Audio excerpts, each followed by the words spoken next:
What's up world, and welcome to Bathroom Finance. Today we'll be taking a lesson from the father of value investing, Benjamin Graham. Graham gives us 7 rules for any defensive investor looking to get started with picking their own stocks. So we'll use these 7 rules to filter down the Dow Jones Index and see which stocks Graham would consider fit for investment right now.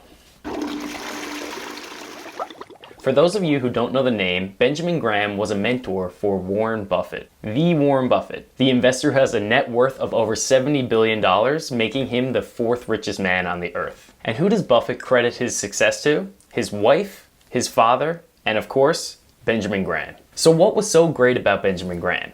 He was pretty dope at making money in the stock market, and he did it without taking big risks. Estimates claim that Graham's investments made about 20% per year between the years of 1936 and 1956. This is compared to the stock market that made about 12% at that time.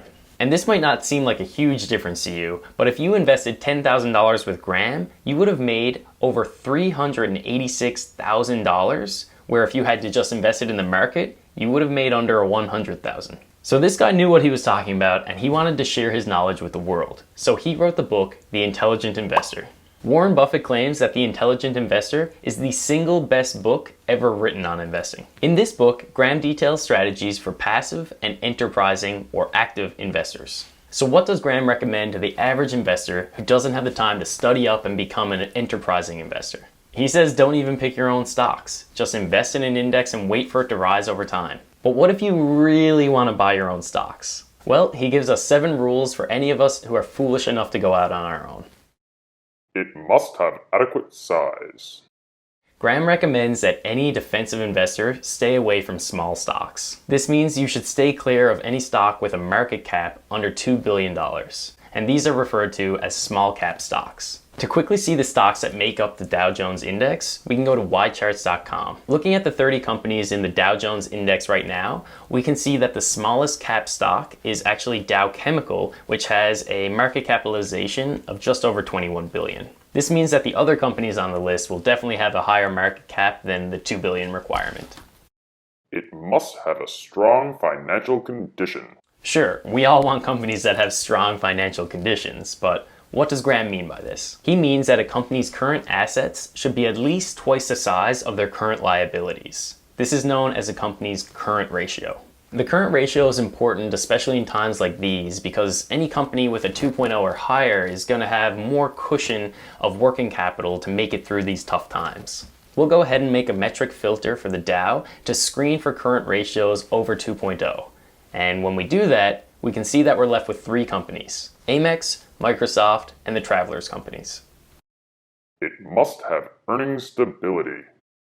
Rule number 3 is to only invest in companies that have posted positive earnings for the last 10 consecutive years. We'll head over to macrotrends.net for this, and I'll include a link in the description, but here we're going to be able to see each company's diluted annual earnings per share. Here we can see that all 3 companies have posted positive earnings per share for the last 10 years. It must have a dividend record. We've talked about and explored dividends on Seeking Alpha before, but what does Graham consider as a good dividend record? He says a company should pay uninterrupted dividends for at least 20 consecutive years. Now this is different than a company's dividend growth record, which is how many consecutive years they've increased their dividends. Graham just wants to make sure that a company's been paying their dividend for at least that long.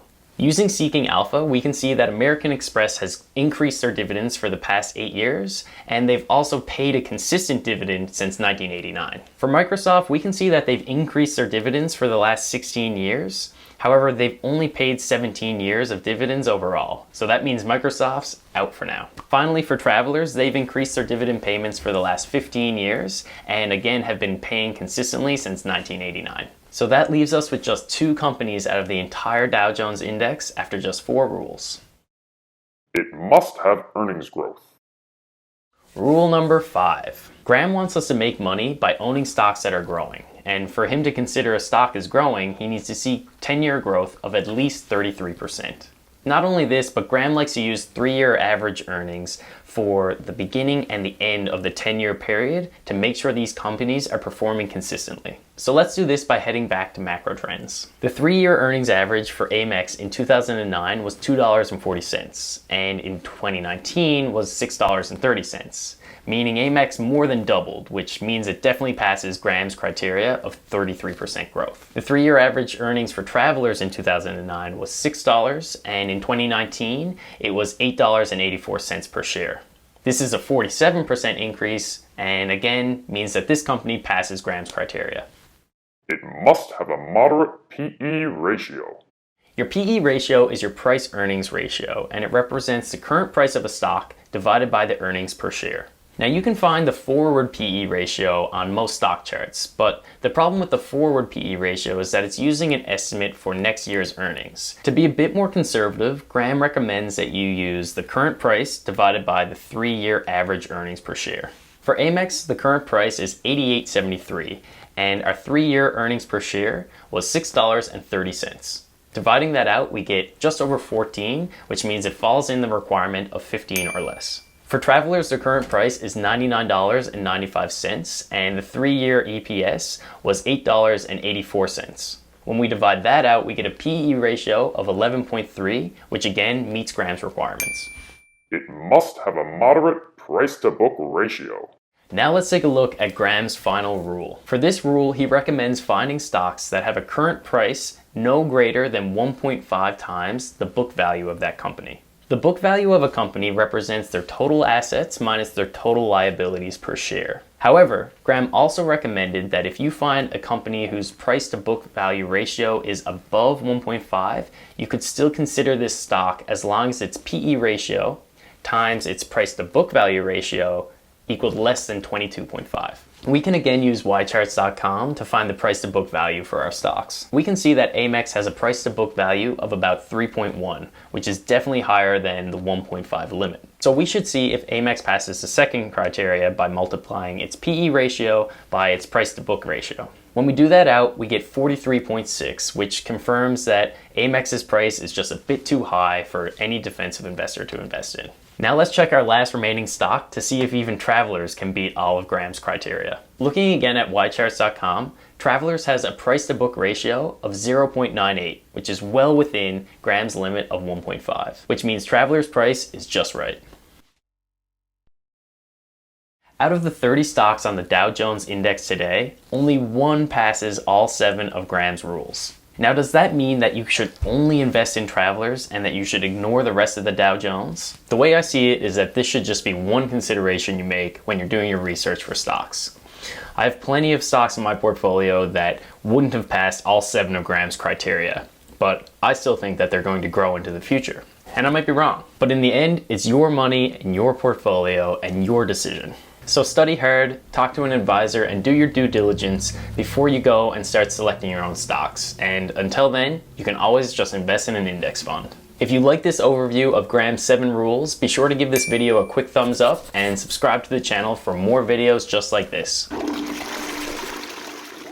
Alright, let's go for the final flush. This week was a pretty good week because of the stimulus package that was announced in the US. It made my portfolio go up almost $530, but we still have an overall deficit of about $1,700. No new dividends have come in this week, however, we have received $26.74 in dividends since the beginning of this year. This week, I'll be scooping up 2 shares of the Graham-approved Travelers stock, and then using the rest of my $1,000 to purchase shares of Canadian Utilities. Travelers is an insurance company that has been paying a growing dividend for the last 15 years, and is currently paying a dividend yield of 3.32%. And Canadian Utilities, well, is a utilities company that's been paying a growing dividend for the last 19 years, and is currently paying a dividend yield of 5.4%. Now I'm going to deposit $1,000 to be used in next week's video. And that's it for now. The bowl's refilled and I gotta run, so I'll see you on the next episode of Bathroom Finance.